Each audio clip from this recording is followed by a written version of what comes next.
अगर function start करते हैं, ठीक, रिलेशन और सेट हम लोग पढ़ चुके हैं। तो सेट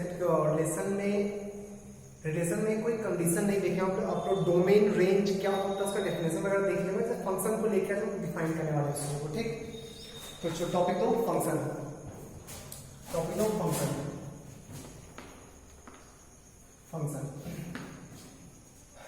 देखिए तो दो सेट है, ठीक, दो सेट है, set A set B, input to output, ठीक।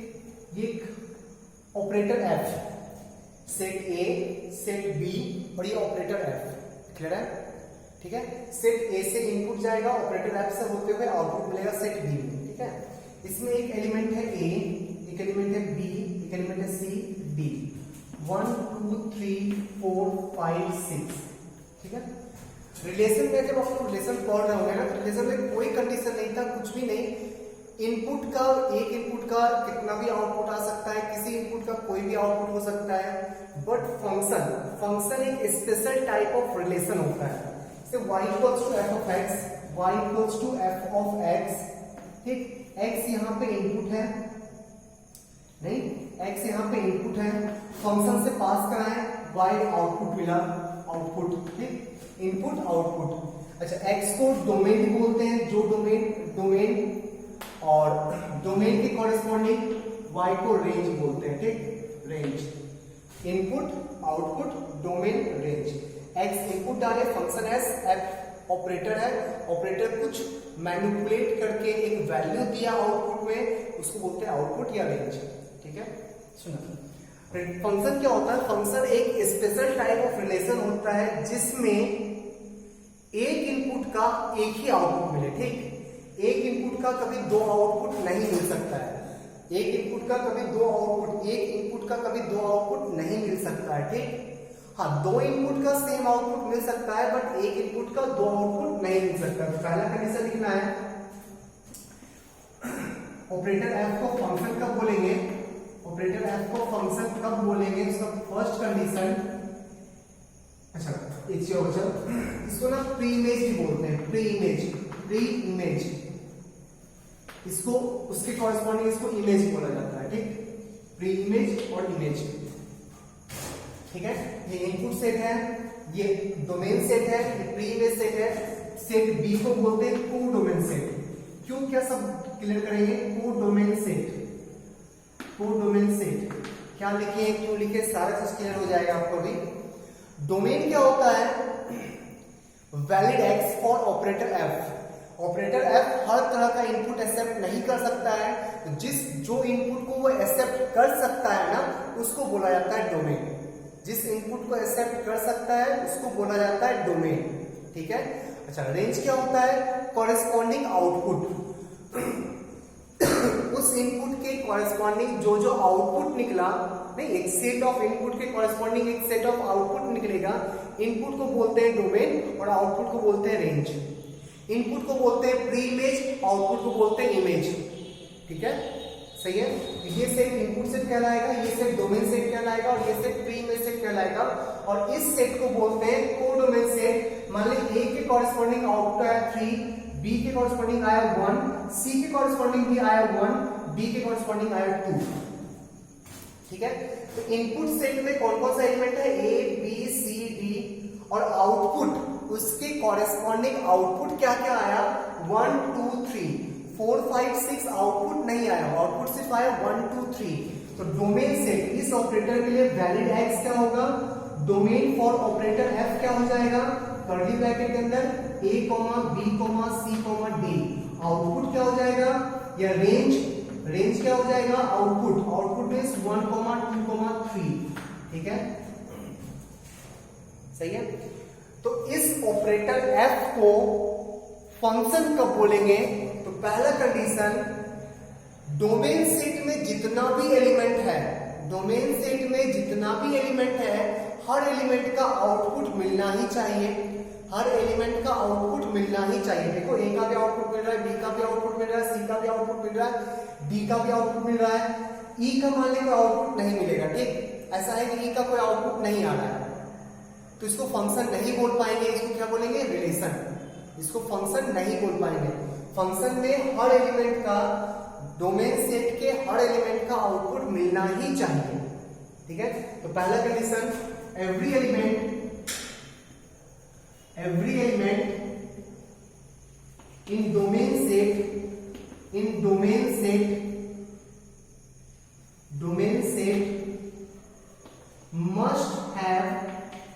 must have image in codomain set, ठीक है। तो पहला कंडीशन कि इस सेट में कोई भी एलिमेंट खाली नहीं रहना चाहिए, हर एलिमेंट का आउटपुट इस सेट में मिलना ही चाहिए, ठीक है। सेकंड कंडीशन, एक एलिमेंट का कभी दो आउटपुट नहीं आ सकता, एक एलिमेंट का हमेशा एक ही आउटपुट आएगा। रिलेशन में दो आ सकता है बट फंक्शन में कभी दो नहीं आ सकता है। तो every element in domain set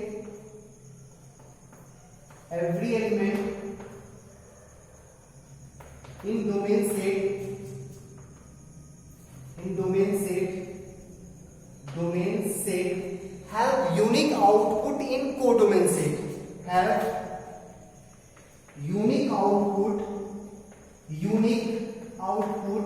in Sidhi set लिख रहे हैं कोडोमेन सेट। तो जो रिलेशन इस दोनों कंडीशन को सेटिस्फाई कर जाएगा ना, उस रिलेशन को बोला जाता है फंक्शन। जो रिलेशन इस दोनों कंडीशन को सेटिस्फाई कर जाएगा उस रिलेशन को बोला जाता है फंक्शन। क्लियर है? तो रिलेशन सुपरसेट हुआ, उसके अंदर एक सबसेट होता है फंक्शन रिलेशन का सबसेट होता है। फंक्शन रिलेशन का छोटा वाला पार्ट होता है। हर फंक्शन को रिलेशन बोल सकते हैं बट हर रिलेशन को फंक्शन नहीं बोल सकते हैं, ठीक है। फंक्शन होने के लिए दो कंडीशन, पहला कंडीशन इस सेट में एक भी एलिमेंट एक्स्ट्रा नहीं होना चाहिए, मतलब एक भी एलिमेंट ऐसा नहीं होना चाहिए जिसका आउटपुट ना मिल रहा हो। सेकंड कंडीशन, एक एलिमेंट, किसी भी एलिमेंट का दो आउटपुट नहीं मिलना चाहिए, एक एलिमेंट का अपना एक यूनिक आउटपुट होगा। ए का आउटपुट 3, उसके अलावा कोई और आउटपुट नहीं हो सकता है। बी का आउटपुट 1, उसके अलावा कोई और आउटपुट नहीं हो सकता। सी का आउटपुट 1, उसके अलावा कोई और आउटपुट नहीं हो सकता है। दो एक्स पे, दो इनपुट पे सेम आउटपुट आ सकता है बट एक इनपुट पे दो आउटपुट नहीं हो सकता है। उसको आपको लिखना हो तो आप जैसे जिस लैंग्वेज, हिंदी इंग्लिश बांग्ला जैसे लिखना हो ना, लिख सकते हो कि एक इनपुट का दो आउटपुट नहीं होना चाहिए, हाँ दो इनपुट का सेम आउटपुट हो सकता है, ठीक है। अगर इस दोनों कंडीशन को जो रिलेशन सेटिस्फाई कर रहा है उस रिलेशन को बोल देंगे फंक्शन। क्लियर है? लिख लो इसको, लिख लो।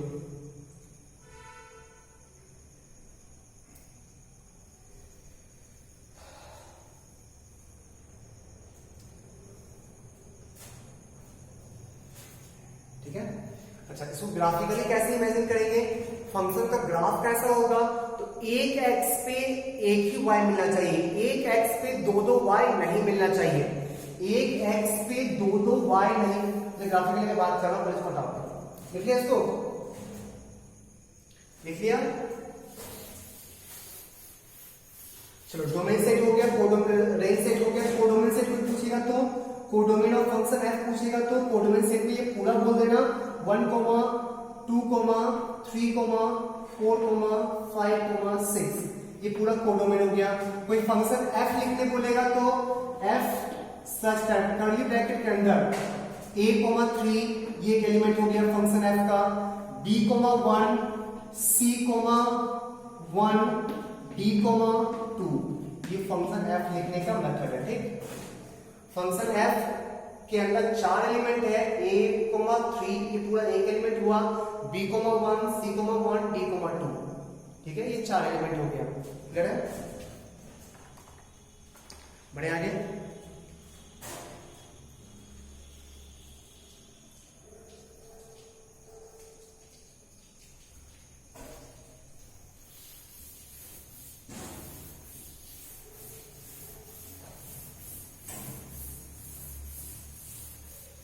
चलो, ग्राफिकली देखते हैं फंक्शन का ग्राफ कैसा होगा, फंक्शन का ग्राफ कौन सा नहीं होगा। ये ड्रॉ किया वर्टिकल पैराबोला, ये हॉरिजॉन्टल पैराबोला, ठीक है। ये सर्कल,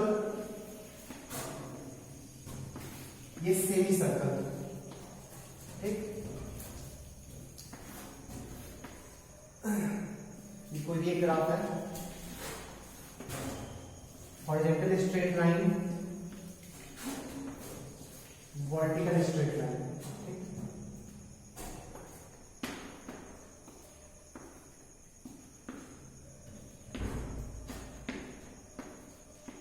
कौन सा ग्राफ फंक्शन का है, कौन सा ग्राफ फंक्शन का नहीं। फिर से याद कर, फंक्शन में कंडीशन क्या होता है, फंक्शन में कंडीशन होता है सर एक एक्स पे एक ही वाई मिलना चाहिए, मींस एक्स को फिक्स करके वाई चेक करोगे तो एक ही वाई मिलना चाहिए।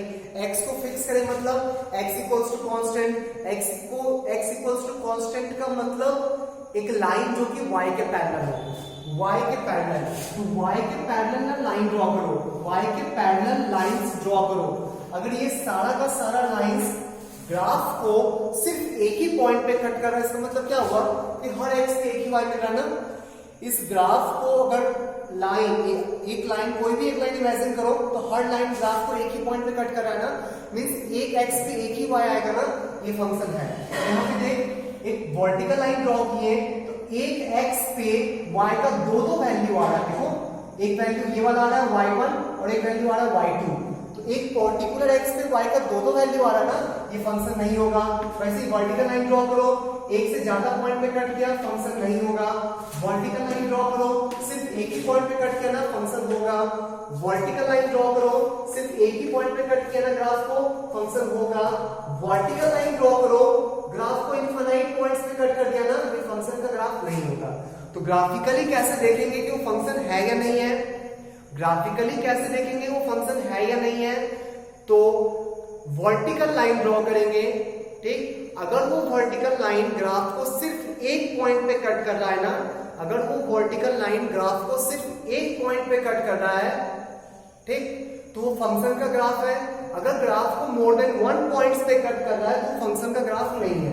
यहाँ पे देख ले, वर्टिकल लाइन ड्रॉ करोगे सिर्फ एक ही पॉइंट पे कट कर रहा है ना, ये फंक्शन है। एक और ड्रॉ करके दिखाते हैं, ऐसा कुछ वर्टिकल लाइन ड्रॉ करो, ग्राफ को दो पॉइंट पे कट कराना, ये फंक्शन का ग्राफ नहीं है।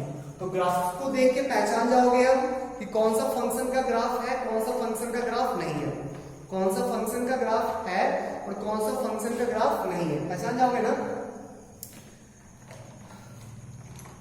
ठीक है, ड्रॉ कर लो सारा को, रीजन लिख देना जो नहीं है वो क्यों नहीं है, नहीं है फंक्शन तो क्यों नहीं है इसका रीजन लिख देना। ठीक है, और अगर आपको लिखना हो ढंग से तो कहीं लिख लेना। अगर ग्राफ हिंदी के जैसे लिखना, अगर कोई वर्टिकल लाइन ग्राफ को मोर देन 1 पॉइंट्स पे कट करेगा तो फंक्शन का ग्राफ नहीं है, वो रिलेशन कहलाएगा। और रिलेशन कहलाएगा, फंक्शन नहीं कहलाएगा। ठीक है, रिलेशन तो सारा कहलाएगा, फंक्शन होने के लिए कंडीशन होता है ना, दो कंडीशन को फॉलो जो करवाए तो फंक्शन का कंडीशन था। जो वर्टिकल लाइन ग्राफ को एक ही पॉइंट पे कट किया फंक्शन है, ग्राफ को दो पॉइंट पे कट किया फंक्शन नहीं है, दो पॉइंट पे कट किया फंक्शन नहीं है, दो पॉइंट पे कट किया फंक्शन नहीं है। तो ग्राफ को एक से ज्यादा पॉइंट पे कट करे, फंक्शन का ग्राफ नहीं है, वो रिलेशन का ग्राफ है। ठीक, चलो कुछ वेन डायग्राम ड्रॉ कर रहे हैं, बताना वो वेन डायग्राम फंक्शन का है या नहीं है। Set A, set B, operator f, 1 2 3 4 5 6 7 8, 1 का 5, 2 का 5, 3 का 7। ठीक, second set A, set B, operator f, 1 2 3 4 5 6 A B C D, 1 का ए, 2 का ए, 3 का भी ए, 4 का ए, 5 का ए, 6 का A. Set A, set B, operator f, 1 2 3 4 5 6 7 8, 1 का 8, 2 का 5, 3 का 4 7। ठीक है, set A, set B, f, 1 2 3 4 A B C D, 1 का ए, 1 का बी, 1 का सी, 2 का ए, 3 का बी, 4 का डी। ठीक है, चलो कौन कौन सा फंक्शन का वेन डायग्राम है, कौन कौन सा फंक्शन का नहीं है। ये फंक्शन का वेन डायग्राम है क्या, दोनों कंडीशन को सेटिस्फाई कराओ। पहला कंडीशन था कि हर एक इस सेट में, डोमेन सेट में लाई करने वाले हर एलिमेंट का इमेज मिलना ही चाहिए। मिल रहा है क्या, सारे एलिमेंट्स का इमेज मिल रहा है। 1 का इमेज मिल रहा है 5, 2 का इमेज 5, 3 का इमेज 7, 4 का इमेज मिल ही नहीं रहा है, तो हर एलिमेंट का इमेज नहीं मिल रहा है, ये फंक्शन नहीं होगा। इसमें देखो पहला कंडीशन हर एलिमेंट का इमेज मिलना चाहिए, मिल रहा है। सेकंड कंडीशन एक एलिमेंट का दो इमेज नहीं होना चाहिए, तो इसका दो इमेज है क्या? नहीं है।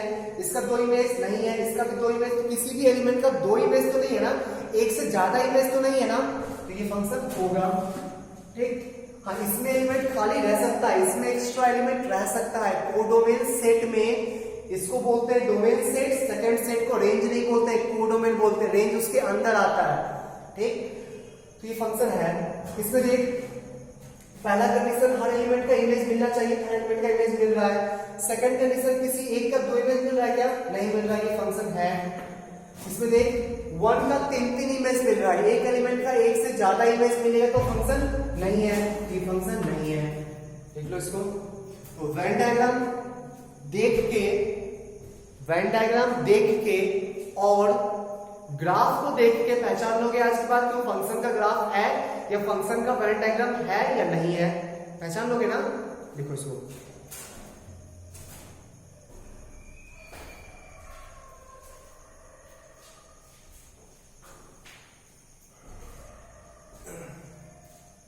बढ़े आगे।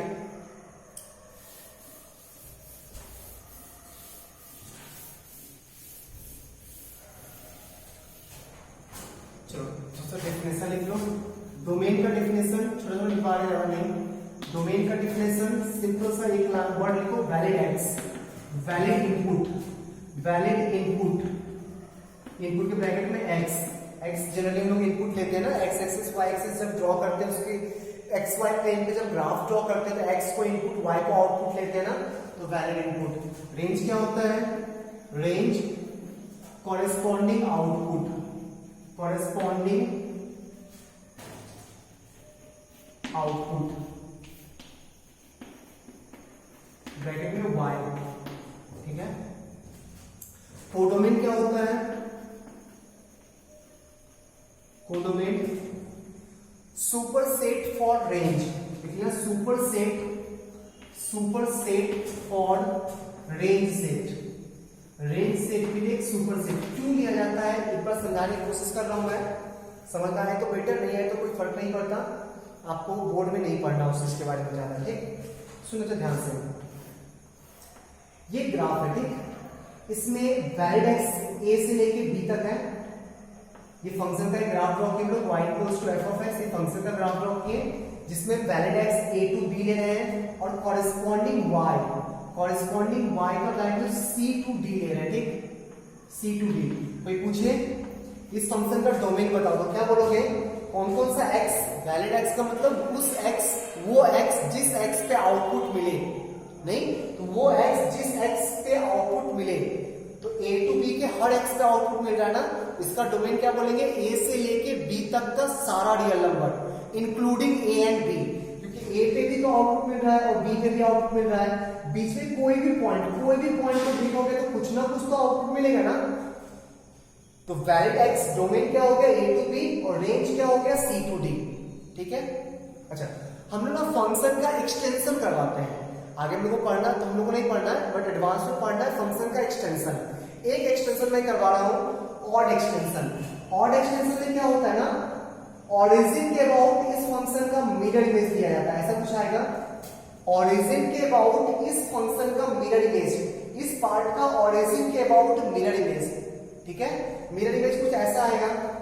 अच्छा, ऐसा आने से डोमेन भी चेंज हो गया, डोमेन में एक्स्ट्रा पार्ट आएगा -a से लेके -b तक, और रेंज में भी एक्स्ट्रा पार्ट आएगा -c से लेके -d तक। डाउट है?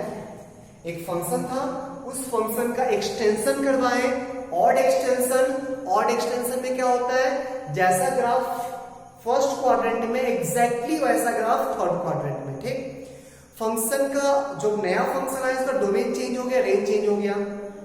ठीक है। अच्छा, डोमेन यूजर डिपेंडेंट होता है, हम लोग खुद से चेंज कर सकते हैं, क्या पुट करने वाले ये मुझे पता है, बट आउटपुट तो फंक्शन से पास होके मिलता है ना। नहीं, एक सिंपल सा एग्जांपल ले रहे हैं, एक लेते हैं y इक्वल्स टू x² और एक लेते हैं y इक्वल्स टू x³। दोनों में x की जगह हम 2 पुट किए, x इक्वल्स टू 2 पुट किए तो मिला 4 और x इक्वल्स टू 2 पुट किए तो मिला 8। ठीक, 2 तो हम खुद से पुट किए, बट आउटपुट तो फंक्शन से मिलके निकला ना, एक्स स्क्वायर दिया वैल्यू या एक्स क्यूब वैल्यू दिया इस केस में, तो आउटपुट फंक्शन से होके मिलता, आउटपुट हम लोग चेंज नहीं कर सकते, आउटपुट हम लोग नहीं सोच सकते। ठीक है, बढ़े आगे, सही है। हाँ अब सुनना, तो डोमेन भी चेंज हुआ, रेंज भी चेंज हुआ। डोमेन हम लोग खुद से चेंज कर सकते हैं, बट रेंज आउटपुट फंक्शन से पास होके मिलता है, हम लोग खुद से चेंज कर नहीं सकते।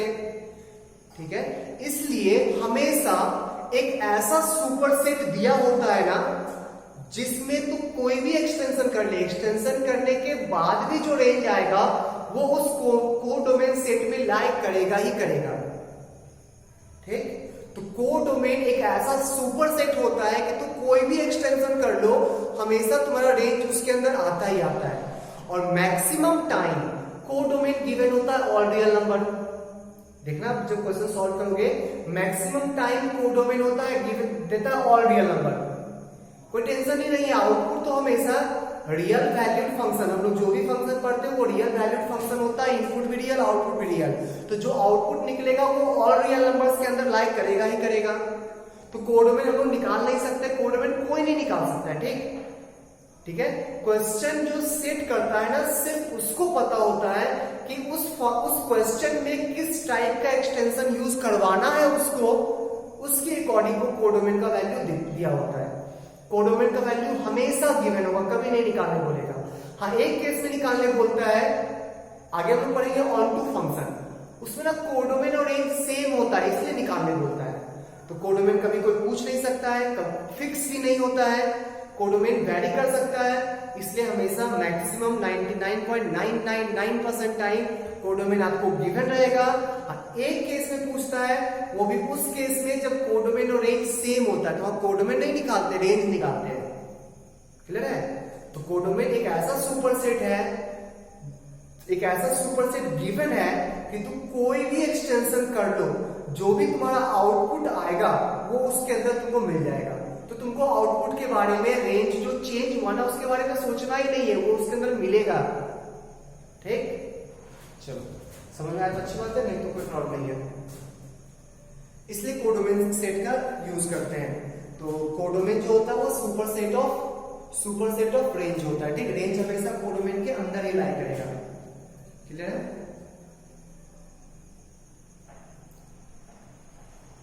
लिख लो इसको जल्दी से।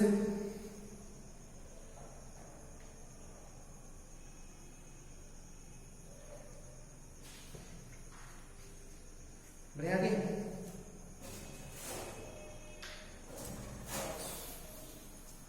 कुछ क्वेश्चंस देखते हैं इसके।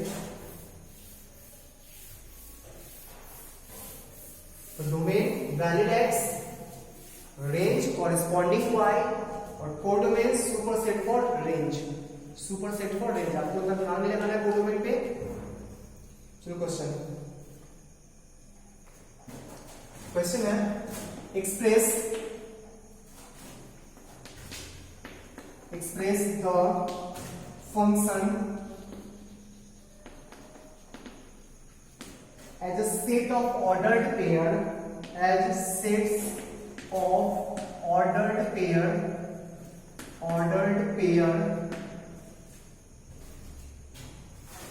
and determine its range, ठीक है। फंक्शन कैसे दिया हुआ है, एक फंक्शन है, पहला question, f from a to r, f of x equals to x squared plus 1, where a given है curly bracket -1 0 2 4, -1 0 2 4, ठीक है। दूसरा क्वेश्चन है, एक फंक्शन गिवन है g from a to n, g of x equals to 2x, और a का value given है x such that x belongs to natural number and x less than equals to 10। ये सारा form आप लोग set में पढ़े हो ना, set builder form, roster form, set को लिखने का मेथड से पढ़ चुके हो ना। चलो अच्छा, ये फंक्शन को लिखने का मेथड होता है, ये पहला f from a to r, f from A to R, जो फर्स्ट वाला ए लिखता है ना, ये डोमेन सेट है, जो पहले सेट लिखना है ना वो वाला है डोमेन सेट, डोमेन सेट। और जो सेकंड वाला है ना ये कोडोमेन सेट होता है, ठीक, codomain set, domain set, codomain set. एक फंक्शन का डोमेन दिया हुआ है कैपिटल ए के बारे में वो बोला है, और रेंज सॉरी कोडोमेन दिया है ऑल रियल नंबर, बोले थे ना कोडोमेन ऐसा कुछ देता है कि कोई टेंशन नहीं लेना है, कोडोमेन गिवन है ऑल रियल नंबर। अच्छा ए के बारे में क्या बोला, ए के अंदर एलिमेंट आता है -1 0 2 एंड 4, और ऑपरेटर क्या दिया है f of x equals to x square plus 1।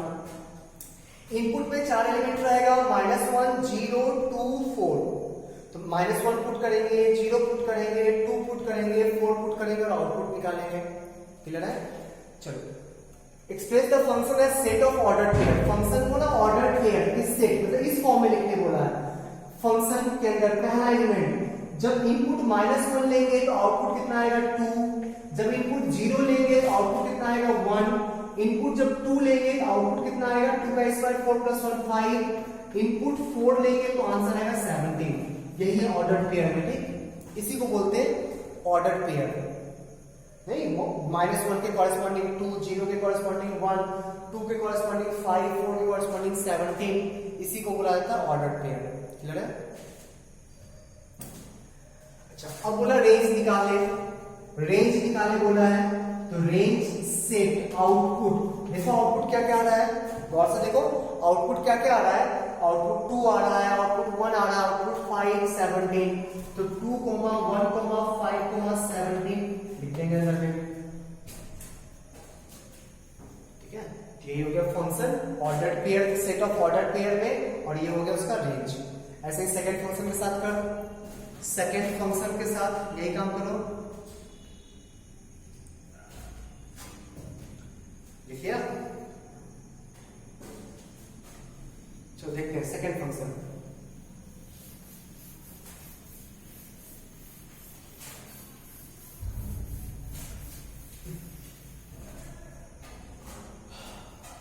Second question, function है g from a to n, domain दिया a और कोडोमेन दिया ऑल नेचुरल नंबर्स, सारा नेचुरल नंबर आ सकता है, ठीक।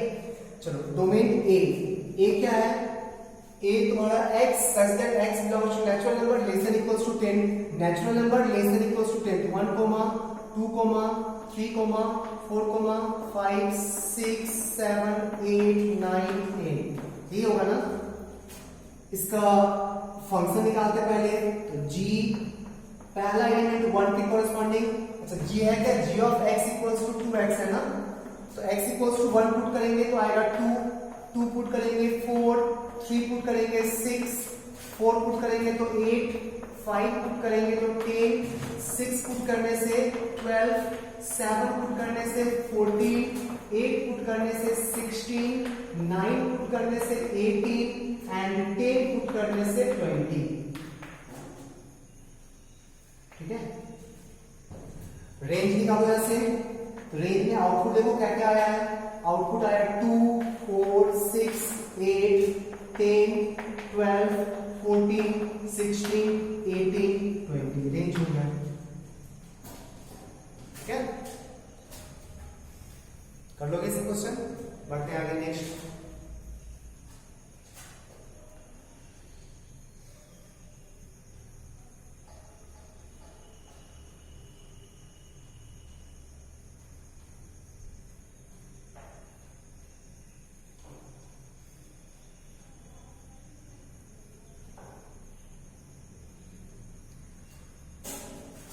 आगे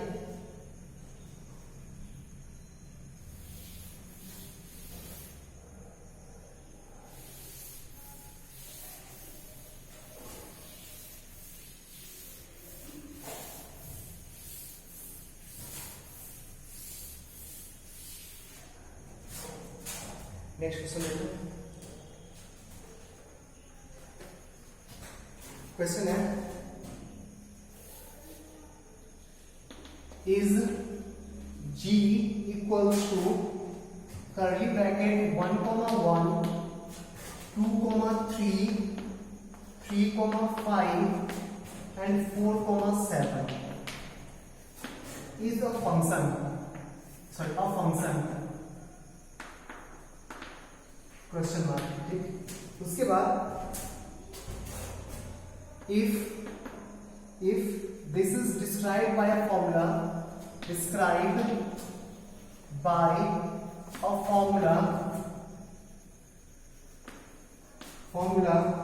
g of x equals to alpha x plus beta, g of x equals to alpha x plus beta, then what should be value assigned for alpha and beta? Then find alpha and beta, find alpha comma beta, ठीक है। पहले तो पूछा कि जो g function पूरा का पूरा दिया हुआ है, ठीक, g पूरा का पूरा गिवन है कि 1 के लिए 1 आएगा, 2 के लिए 3 आएगा, 3 के लिए 5 आएगा, 4 के लिए 7 आएगा। पहला क्वेश्चन है कि फंक्शन है या नहीं है, फंक्शन है या नहीं है, चेक करो। तो जितना एलिमेंट इनपुट पे, पहला वाला x होता है ना, ये input output, input 2 output 3, input 3 output 5, input 4 output 7, ऐसा कुछ है ना। तो हर इनपुट का आउटपुट तो मिल रहा है, ठीक। सेकंड कंडीशन चेक करो, किसी एक इनपुट का दो आउटपुट तो नहीं मिल रहा है ना। 1 के लिए एक ही आउटपुट है 1, और कहीं 1 है क्या, नहीं। 2 के लिए एक ही आउटपुट है 3 के लिए एक ही आउटपुट है 5, 4 के लिए एक ही आउटपुट है 7, मींस ये फंक्शन है। लिख दोगे g इज अ फंक्शन, लिख दोगे yes g is a function,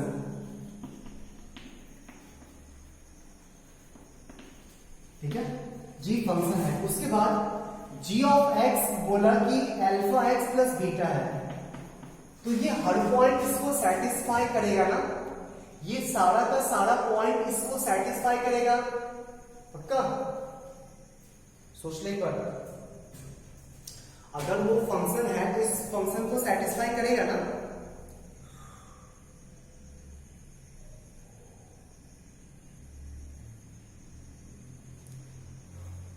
बढ़े आगे, तो अल्फा एक्स प्लस बीटा बढ़े, देखिए तो ये पॉइंट भी सेटिस्फाई करना चाहिए, ये पॉइंट भी, ये पॉइंट भी, ये पॉइंट भी। कोई भी पॉइंट पुट करके अल्फा बीटा रिलेशन करो ना, x के जगह अल्फा पुट करेंगे, 1 पुट करेंगे तो g ऑफ x का वैल्यू 1 आएगा, 1 equals to alpha into 1 plus beta, ठीक है। दूसरा इक्वेशन इससे निकाल लो, तो 3 equals to 2 alpha plus beta, सही है। सॉल्व करके अल्फा बीटा निकाल लो, इस दोनों इक्वेशन को सॉल्व करके अल्फा प्लस बीटा, अल्फा और बीटा निकाल लो।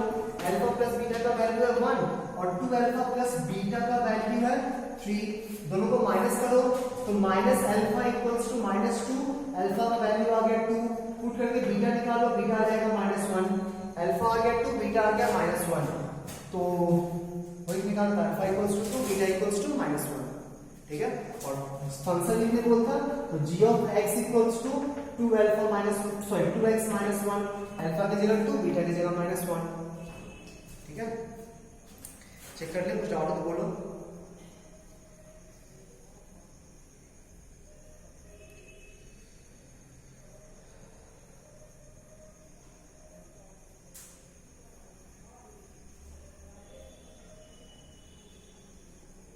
बढ़े आगे,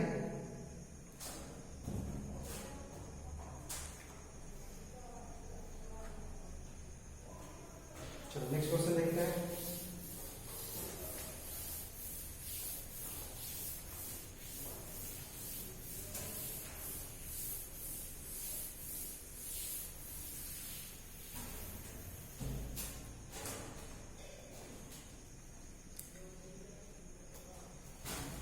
क्वेश्चन है late f from R to R, let f from R to R, f from R to R be given by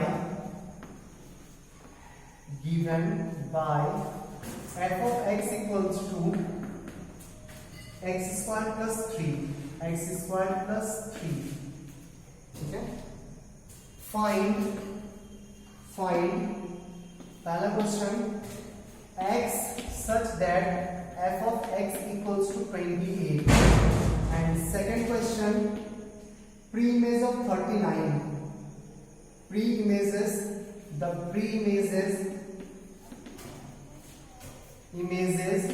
of 39 and 2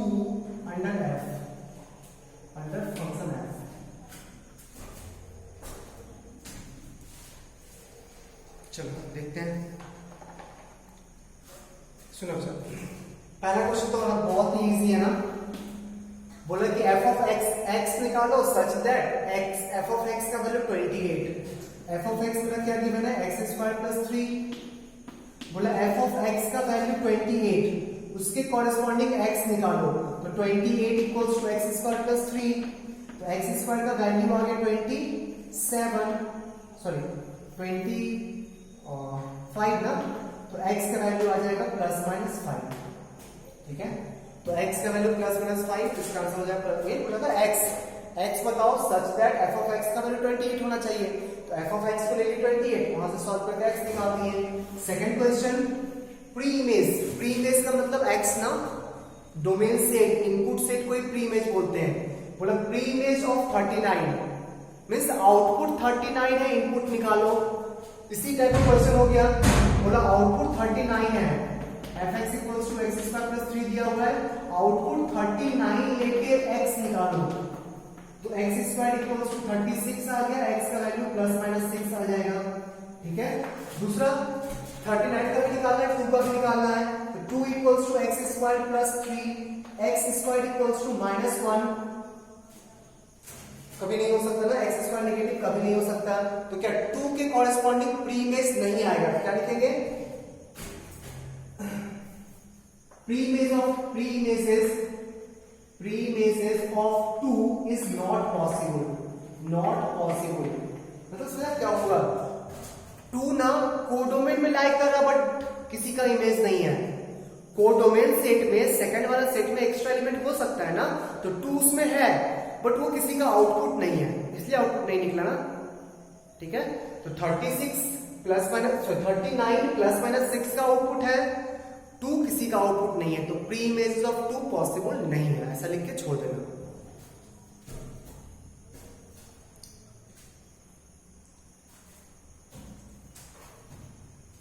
ठीक है बच्चा, बढ़िया आगे।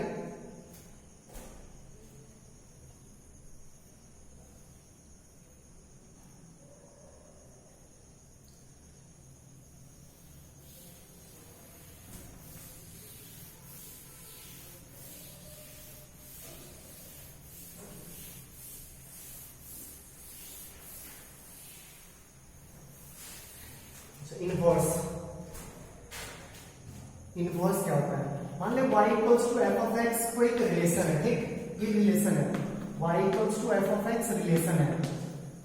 ठीक है, जिसमें कि x इनपुट है और y आउटपुट है, x इनपुट y आउटपुट। ठीक, सोच x पुट किए y मिला, तो ऐसा भी तो हो सकता है ना कि कोई एक ऐसा फंक्शन हो जिसमें y पुट करके मान ली इस x के लिए ये y मिला, तो इस y के लिए ये वाला x मिलेगा ना। तो ऐसा एक फंक्शन जिसमें x equals to f inverse y, अगर ये ऐसा लिखा हो ना, तो ये आउटपुट जो फंक्शन का आउटपुट था वो इनवर्स का इनपुट होता है। ठीक है, मींस अगर y का वैल्यू f इनवर्स लिख के यहाँ पे कुछ गिवन हो, मतलब आउटपुट दे दिया, इनपुट पूछा है। ठीक है, ये होता है inverse function. f inverse y क्या बोलेंगे, fx का इनवर्स फंक्शन, ये रेसिप्रोकल वाला नहीं है। f इनवर्स x का मतलब 1/f ऑफ x नहीं होता है। ठीक, ध्यान रखना इस चीज को, ये इनवर्स फंक्शन है, इनवर्स फंक्शन का मतलब इनपुट पे आउटपुट, इनवर्स का मतलब आउटपुट पे इनपुट। फंक्शन का मतलब इनपुट पुट किया तो आउटपुट निकला, और इनवर्स का मतलब इसको पुट करके इनपुट निकालो। ठीक है, तो इसमें क्वेश्चन करते हैं लोग, और भी इनवर्स और पढ़ेंगे क्लास 12 में, मेनली पढ़ना हम लोग को, 11 में ज्यादा कुछ नहीं पढ़ना है। 11 में बस इतना ही समझो कि ऐसा कुछ लिखा, मतलब y का वैल्यू दे के x का वैल्यू पूछा है, कहीं पे ऐसा लिखा हुआ दिखे मींस y गिवन है, x निकाल दिया। ठीक, बढ़िया है।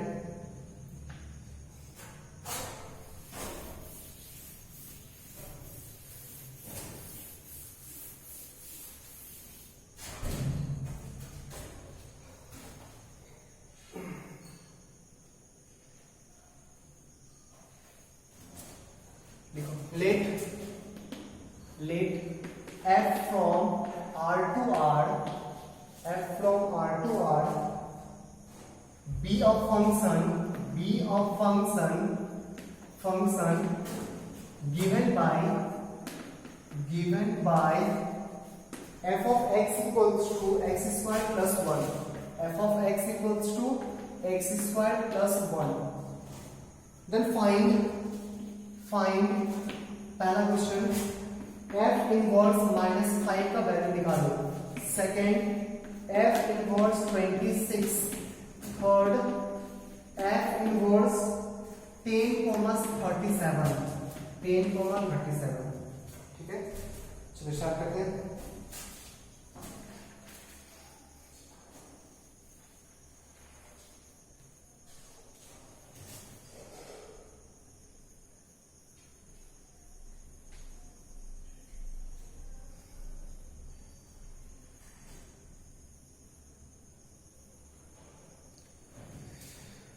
चलो पहला f इनवर्स -5 निकालो. मींस y का वैल्यू गिवन है, इसका वैल्यू गिवन है -5, x पूछा है. x square plus 1 equals to -5, x square equals to -6. नहीं पॉसिबल है ना, तो क्या लिखेंगे? अच्छा, ये इनवर्स जैसे y, उस केस में y जो था वो इनवर्स फंक्शन का इनपुट था ना, तो -5 को हम लोग pre image of f inverse बोल सकते हैं ना, प्री इमेज इनपुट. ठीक है, तो लिख लेंगे प्री इमेज या इमेज x, यहां पे x लिखा ना, तो प्री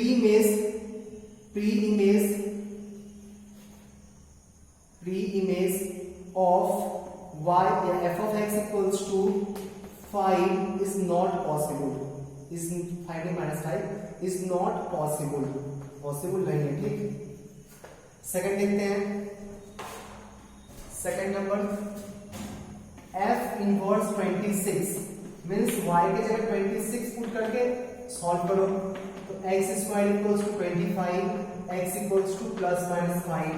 थर्ड देखो, थर्ड जब ऐसे लिखा 10,37 तो 10 का निकालो, 37 का निकालो, दोनों को एक साथ कर दो, मतलब ये भी चलेगा वो भी चलेगा. आउटपुट 10 भी आ, इसके कहने का मतलब आउटपुट 10 भी आ सकता है, आउटपुट 37 भी आ सकता है. ठीक है, तो 10 के लिए अलग से निकालो. तो पहला जाएगा 10 equals to x square plus 1, तो x स्क्वायर का वैल्यू +-3 आ जाएगा x का वैल्यू. और दूसरा 37 equals to x square plus 1, तो x स्क्वायर का वैल्यू 36 आएगा और x का वैल्यू +-6 आएगा. तो आंसर क्या आ गया? x equals to curly bracket -3 चलेगा, +3 चलेगा, -6 चलेगा, +6 चलेगा. तो +-3 एंड +-6 लिखो इसको. क्लियर है? तो f इनवर्स 10,36 का मतलब 10 भी चलेगा, 36 भी चलेगा. दोनों के कॉरस्पॉन्डिंग निकालेंगे, उसको एक साथ लिख लेंगे.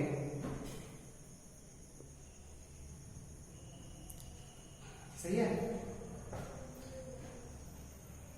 बढ़ते आगे.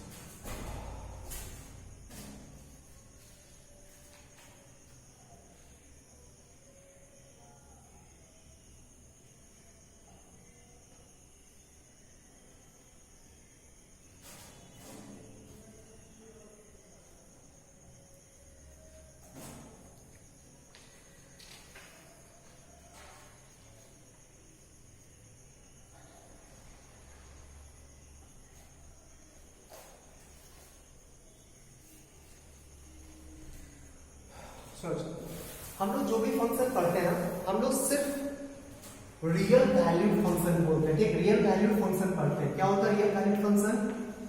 रियल वैल्यूड फंक्शन क्या होता है? ये रियल वैल्यूड फंक्शन. मान ले y equals to f of x एक फंक्शन है. इसको रियल वैल्यूड फंक्शन कब बोलते हैं? जब x भी रियल नंबर होना चाहिए और जो आउटपुट मिला y वो भी रियल नंबर के अंदर होना चाहिए. ठीक, जो x पुट करने जाएंगे या जो इनपुट डालेंगे ना वो हमेशा रियल होगा और जो कॉरेस्पॉन्डिंग आउटपुट भी मिलेगा ना वो हमेशा रियल होगा. उस टाइप के फंक्शन को बोलते हैं रियल वैल्यूड फंक्शन. मींस ना कॉम्प्लेक्स नंबर ना इमेजिनरी नंबर पुट भी नहीं करेंगे, आउटपुट भी नहीं मिलना चाहिए. तो सारा रियल वैल्यू पुट करेंगे, कॉरेस्पॉन्डिंग जो आउटपुट निकलेगा वो भी रियल मिलेगा। उस टाइप के फंक्शन को हम लोग बोलते हैं रियल वैल्यूड फंक्शन। और हम लोग सिर्फ 11th-12th के सिलेबस में या आईटी के सिलेबस में सिर्फ रियल वैल्यूड फंक्शन ही पढ़ना है, ठीक है। एक पर्टिकुलर चैप्टर है कॉम्प्लेक्स नंबर, उसको छोड़ के हमेशा हम लोग रियल वैल्यूड फंक्शन ही पढ़ते हैं। इनपुट भी रियल, आउटपुट भी रियल। इनपुट भी रियल, इसका इनपुट भी रियल आएगा, इनपुट रियल एंड आउटपुट भी रियल आएगा, ठीक।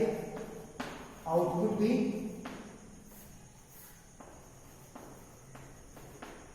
ये भी रियल। देखो इसको,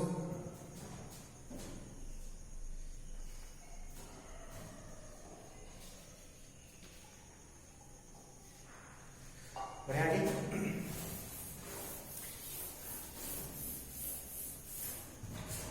चलो क्वेश्चन है if f of x equals to 3x to the power 4 minus 5x squared plus 9, find f of x minus 1. Find f of x minus 1. f of x minus 1. fx दे दिया, f of x minus 1 निकालने बोला। fx given है, f of x minus 1 निकालने बोला। देख गौर से, f of x कितना given है, f of x equals to 3x to the power 4 minus 5x squared plus 9 ना। निकालने क्या बोला हम लोग को, f of x minus 1 means x के जगह पे क्या पुट करना है, x minus 1। इसी में x के जगह पे क्या पुट कर देंगे, x minus 1।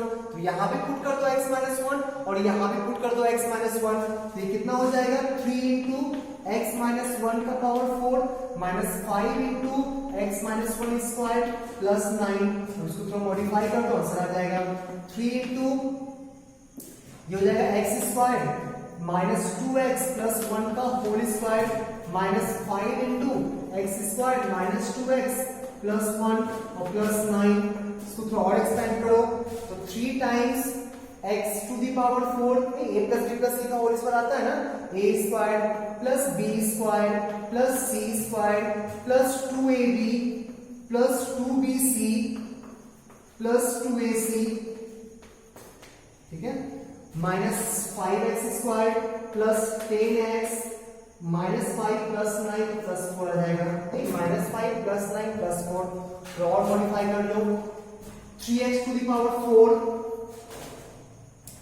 x क्यूब ढूंढो, x क्यूब एक ही जगह x क्यूब है तो माइनस 12x क्यूब में 3 into 4 मल्टीप्लाई करना, आंसर आ जाएगा। x स्क्वायर ढूंढो तो 12x स्क्वायर यहां से मिलेगा, sorry 4 plus 2 6 into 3 18 minus 5 18 minus 5 13 x square, x ढूंढो x minus 4 into 3 minus 12x plus 10x तो minus 2x। कांस्टेंट ढूंढो, कांस्टेंट 1 into 3 plus 4 7। तो ये आ गया f of x minus 1। ये इजी है ना, कुछ नहीं। f of x minus 1 बोला, जहां पे x है वहां पे x minus 1 बोला, इसमें भी जहां पे x था वहां पे x minus 1 करके मॉडिफाई कर लिए, सही है। बढ़ते आगे,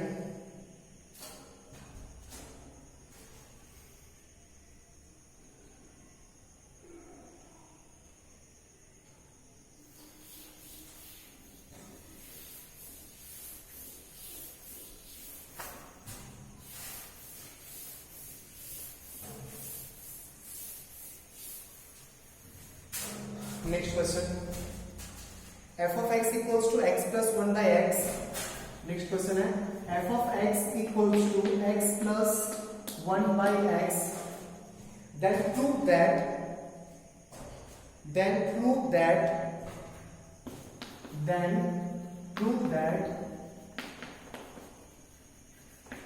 f of x का whole cube equals to f of x cube plus 3 times f of 1 by x, 3 times f of 1 by x, ये प्रूफ करना है, ठीक। LHS निकालेंगे, RHS निकालेंगे, दोनों को इक्वल शो कर देंगे, ठीक है। चलो देखते हैं f of x क्या गिवन है, x plus 1 by x ना। एफ ऑफ एक्स का होल क्यूब निकालना है, मीन्स एक्स प्लस 1/x का होल क्यूब कर दो, a प्लस बी का whole cube, a cube plus b cube plus 3ab means दोनों को मल्टीप्लाई करने पर वही आएगा 3ab into a plus B, ऐसा ही कुछ आएगा ना, ठीक है। चलो RHS देखते हैं। RHS में बोला f of x cube plus f of 1/x, 3 times f of 1/x। f of x cube का मतलब fx कितना दिया हुआ है ये, f ऑफ x क्यूब का मतलब x के जगह पे x क्यूब पुट करो, f ऑफ x क्यूब को हम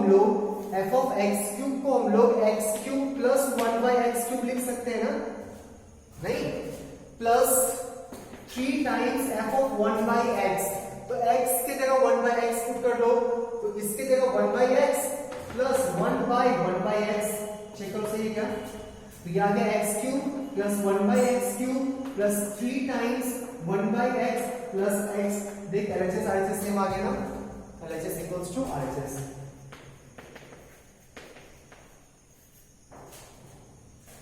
चेक कर ले सही है।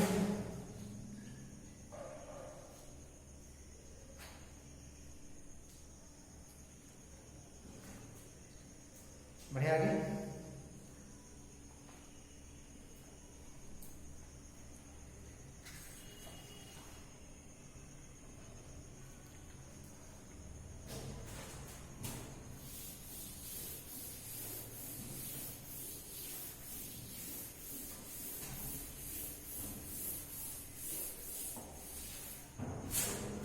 नेक्स्ट है if f of x equals to 1/2x plus 1, if f of x equals to 1/2x plus 1, तो x not equals to -12 दिया हुआ है, क्योंकि -12 पे ये अनडिफाइन हो जाएगा, नीचे 0 आ जाएगा, ठीक, तो x not equals to -12 दिया हुआ है। then so that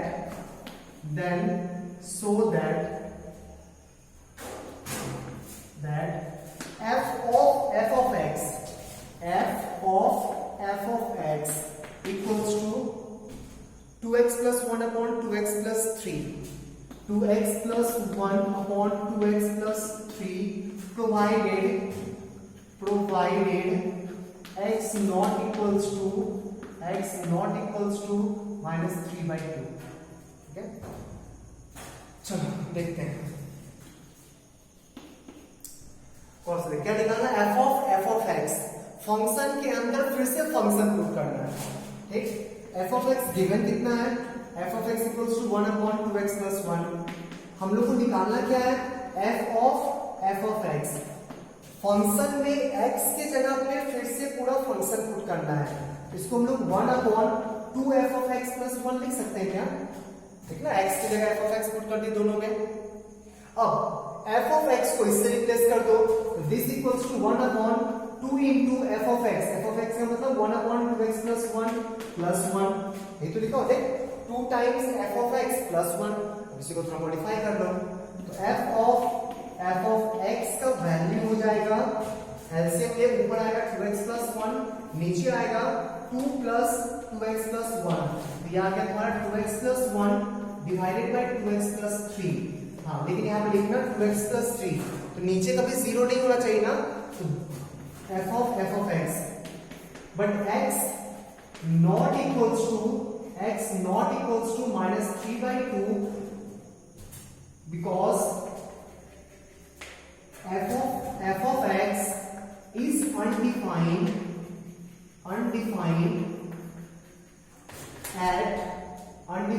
at x equals to -3/2, -3/2 पे फंक्शन अनडिफाइंड हो जाएगा, इसलिए -3/2 नहीं ले सकते, इसलिए यहाँ पे लिखा हुआ है provided x not equals to -3/2, -3/2 लेने से ये चीज अनडिफाइंड हो जाएगा, ठीक है। तो f of x कैसे निकालो कि ना, x की जगह पे फंक्शन में फिर से fx पुट कर दिए, fx क्या था, तो ये पूरा पुट कर दिए, मॉडिफाई कर दिए,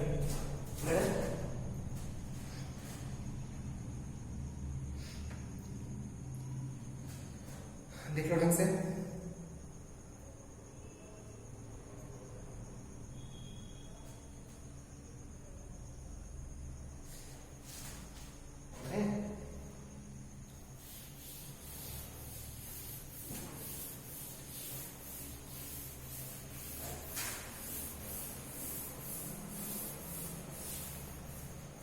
next question, f of x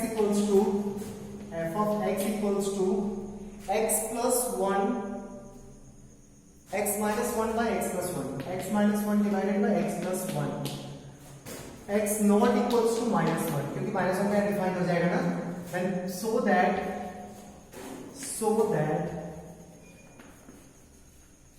f of x equals to minus 1 by x provided x not equals to 0, provided x not equals to 0। फिर से वही बात है, क्योंकि 0 भी यहाँ डिफाइन हो जाएगा तो 0 नहीं लेना है, ठीक है। तो देखते हैं, f of x गिवन है x minus 1 divided by x plus 1, तो f of x हो जाएगा, x की जगह f of x पुट कर दे, f of x minus 1 divided by f of x plus 1। अब f of x की जगह जो ओरिजिनल f of x है वो पुट कर, तो f of x equals to f of x की जगह ये x minus 1 by x plus 1 minus 1 divided by x minus 1 by x plus 1 plus 1, modify कर, x minus 1 minus x minus 1 divided by x minus 1 minus plus x plus 1, ऊपर में x cancel होगा, नीचे में 1 cancel होगा, minus 2 by 2x, तो ये आ गया minus 1 by x। फिर से वही लिख देंगे, at x equals to 0 f of x is undefined, so x never be 0, ठीक है, 0 नहीं हो सकता वरना ये अनडिफाइंड हो जाएगा, इसलिए यहाँ वर्ड यूज किया, provided x not equals to 0। Prove कर दिया पहले माइनस 1 बाय x, वही प्रूव करना था ना, f of x equals to minus 1 by x provided x not equals to 0, ठीक है। देखो इसको,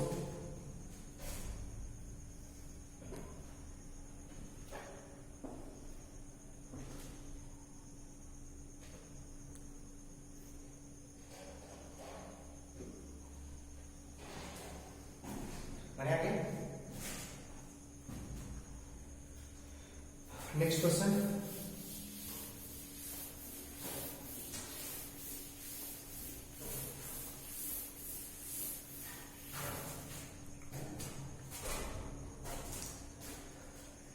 f of x गिवन है, next question, let f be a function defined by f of x equals to x minus 4, f of x equals to x minus 4, and g be a function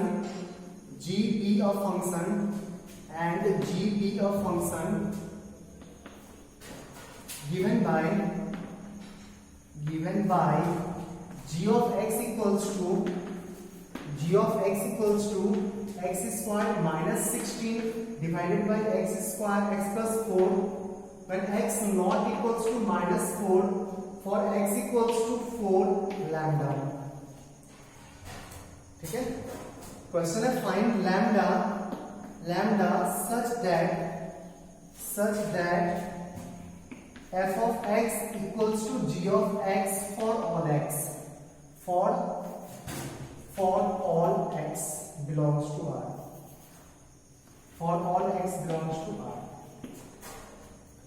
जो question को ध्यान से लो, बहुत सारा symbol use किया है जो भी आप लोग के लिए अननोन हो सकता है। फंक्शन f x दे दिया, फंक्शन g x, अच्छा इसको ना पीस वाइज फंक्शन बोलते हैं, ठीक। जब एक ही फंक्शन 2-3 पार्ट में डिवाइडेड हो ना, उसको बोला जाता है पीस वाइज फंक्शन। मतलब -4 को छोड़ के हर पॉइंट के लिए ये काम करेगा, और -4 के लिए x इक्वल्स टू -4, -4 को छोड़ के हर पॉइंट के लिए ये फंक्शन काम करेगा, और -4 के लिए ये काम करेगा, ठीक, पक्का। सुनो ध्यान से, -4 के लिए काम क्यों नहीं करेगा, क्योंकि -4 पे अनडिफाइन हो जाएगा, चेक करो नीचे 0 आ जाएगा, -4 पे अनडिफाइन हो जाएगा, 0 हो जाएगा नीचे, ठीक है, इसलिए -4 पे ये काम नहीं करेगा। इस फंक्शन को ढंग से देखो, ऐसा फंक्शन लिखा हुआ मिल सकता है आपको, इसको क्या बोलते हैं, piecewise function, piece by piece. तो एक ही फंक्शन 2-3 पीसेस में डिवाइडेड है ना, तो इसको बोला था पीस वाइज फंक्शन। क्लियर है? चलो फिर ये क्या लिखा है, फाइंड लैम्डा, लैम्डा निकालो सच दैट fx और gx हमेशा सेम होना चाहिए। इसका सिंबल, ये सिंबल है for all x belongs to r, for all x belongs to r।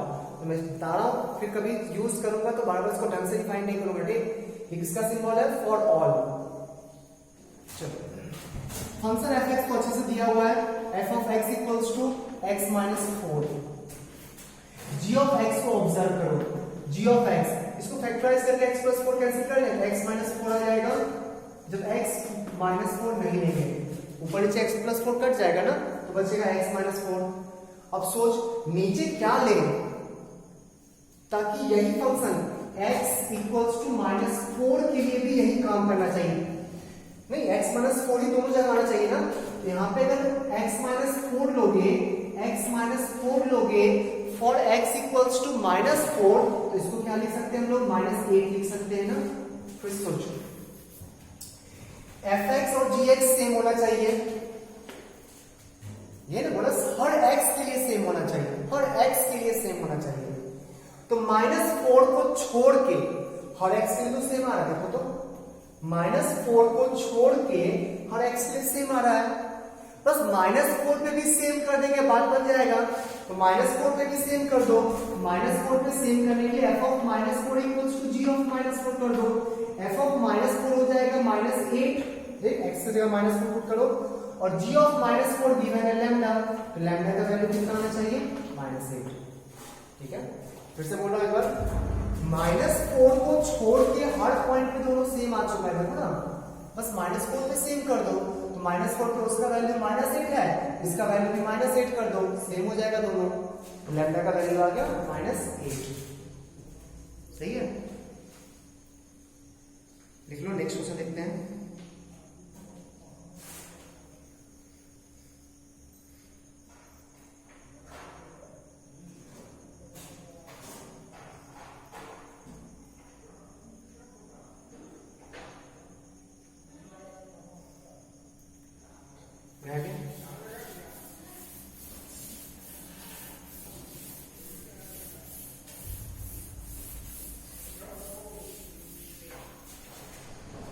Next question,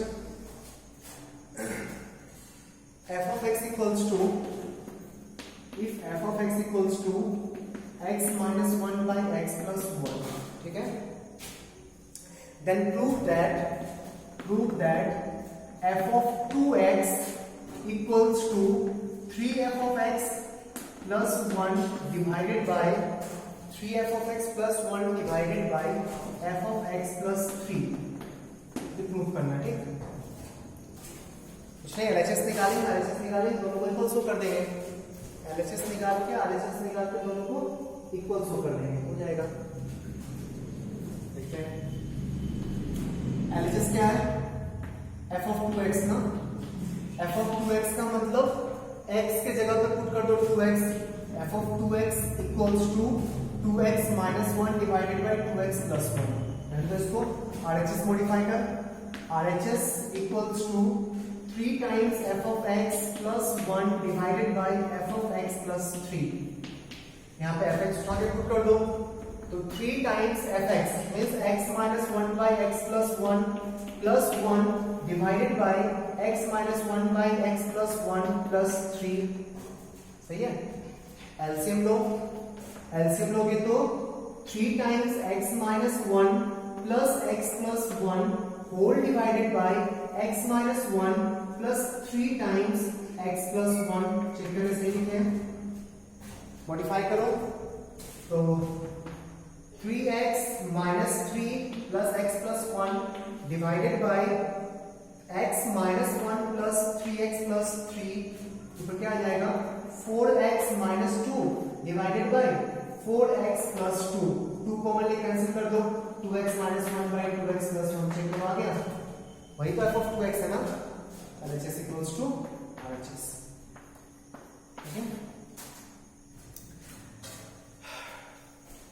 ठीक है, आज की क्लास में यहीं पे ऑफ करते हैं।